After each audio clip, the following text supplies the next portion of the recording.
नाथ सदा वेङ्कटेशं स्मरामि स्मरामि।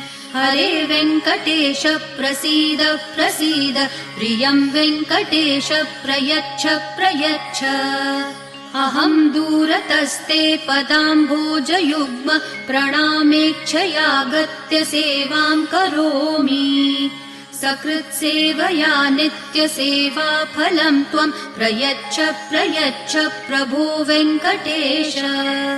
अज्ञानिना मया दोषान् अशेषान् विहितान् हरे, क्षमस्वत्वं शेषशैलशिखामणे। अज्ञानिना मया दोषान् अशेषान् विहितान् हरे, क्षमस्वत्वं शेषशैलशिखामणे।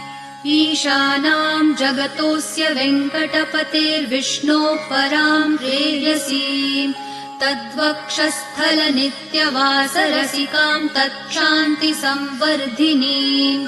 पद्मालङ्कृतपाणिपल्लवयुगां पद्मासनस्थां